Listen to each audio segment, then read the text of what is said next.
आता आपल्या आवडत्या मालिकेचे संपूर्ण भाग मालिका प्रसारित झाल्यानंतर लगेचच पाहू शकता फक्त सन नेक्स्ट वर। भारतातील प्रेक्षकांसाठी मोफत सेवा। ते कोर्टामध्येच होईल, सो आपण निघूया आता।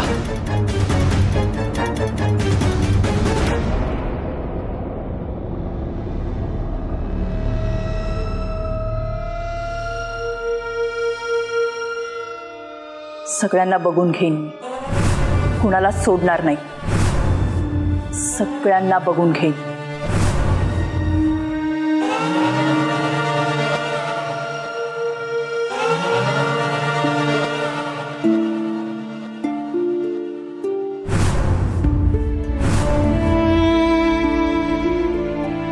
भाऊ गेल्यावर त्याच्या प्रॉपर्टीची वारसदार त्याची बहीण असते ही बायको।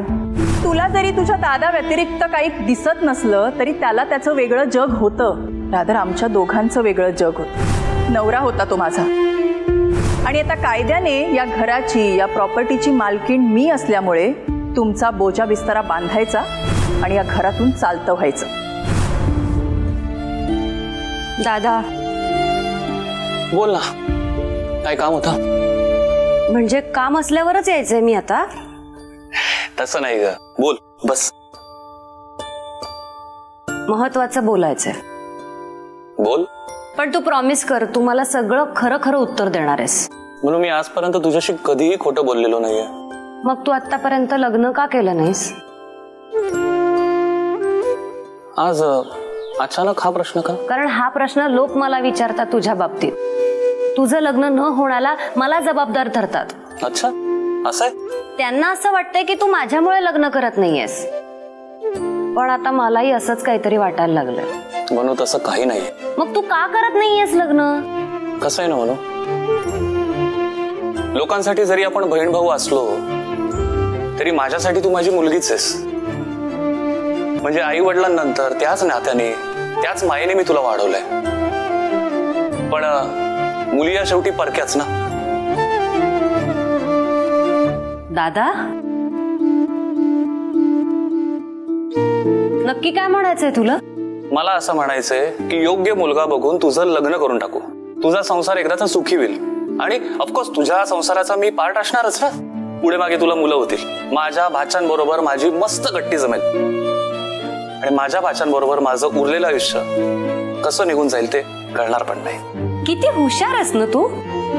पुन्हा एकदा तुझं लग्न या विषयाला तू कमाल बगल दिलीयस। दादा हेच सगळं स्वप्न मी पण बघू शकते ना। मलाही वाटतं माझी एक वहिनी असेल, माझं लग्न झाल्यानंतर ती तुझी काळजी घेईल, तुझ्याही घरात तुझ्या मुलांचा वावर असेल, मामा म्हणून तुझं जसं माझ्या मुलांवर प्रेम असेल तसंच आत्या म्हणून मीही तुझ्या मुलांचे लाड करेन की। ते शक्य नाही। का? कारण मी जर लग्न केलं तर येणाऱ्या मुलीचा स्वभाव कसा असेल आपल्याला माहित नाही, उगाच तिच्यामुळे आपल्या दोघांमध्ये दुरावा नको। दादा हेच माझ्याही नवऱ्याच्या बाबतीत घडूच शकतं की। मी काय म्हणते, आपण असं करूया ना, आपण दोघांनी लग्न नकोच करायला, असेच राहू। म्हणू योग्य तो मुलगा बघायचा आणि योग्य त्या वयात तुझं लग्न उरकून टाकायचं। जोपर्यंत तू लग्नाला तयार होत नाहीस तोपर्यंत मी लग्नाला तयार होणार नाही। ओके, तू लग्न कर, तुझा सुखी संसार बघितला की मग मी लग्नाचा विचार करेन। तू जी कुठली मुलगी म्हणशील तिच्याशी मी लग्न करायला तयार आहे। वाव, तुला कशी मुलगी हवी आहे? त्यापेक्षा महत्वाचं असं आहे की तुला कशी वहिनी हवी ते सांग। दादा तुला लग्न करायचंय, एक काम करूया आपण, मुलगी तू पसंत कर आणि मग मला सांग, मी तिच्या घरी जाऊन तुझं लग्न फिक्स करून टाकेन।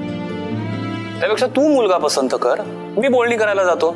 आधी लग्न तुझं म्हणू, आधी तुझं लग्न। आधी लग्न दादाचं। म्हणू एकदा का तुझं लग्न झालं ना की मी माझ्या सगळ्या जबाबदारीतून मोकळा होईन।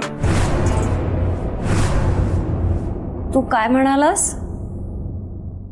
तुला मी एवढी नकोशी झाले? ऑफकोर्स। म्हणू तू रुसलीयस का रागावलीयस? कारण तू रुसलीस तरी तेवढीच गोड दिसते आणि रागावली तरी तेवढीच गोड दिसतेस। अगं मस्करी करत होतो। तुला काय वाटलं मी काय करत होते?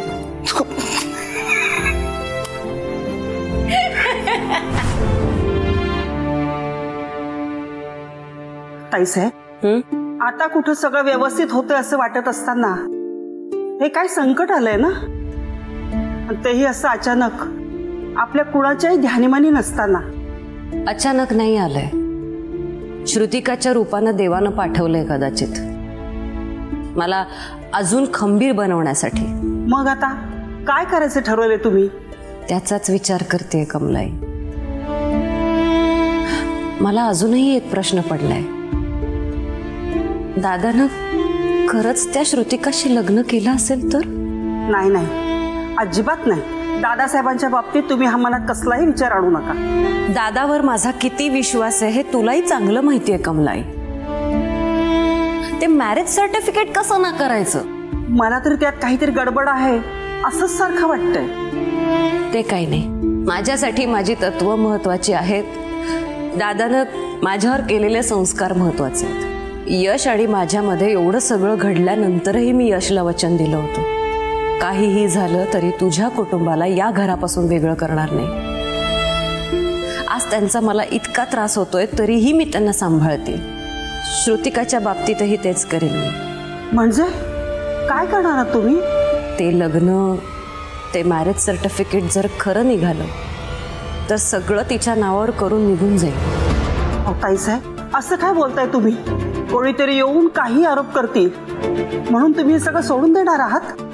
असं काही बोलण्याआधी तुमच्यावर अवलंबून असलेल्या माणसांचा तरी विचार करा ना.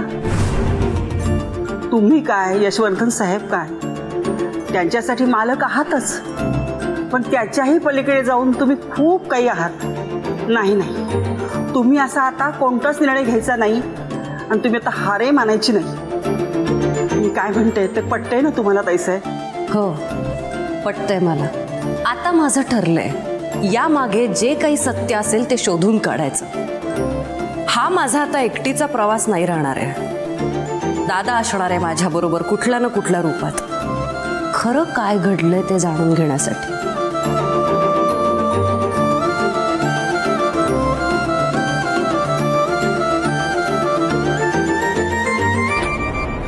आई आदिशक्ती, तूच माझ्या ताईसाहेबांना मार्ग दाखवणार आहेस.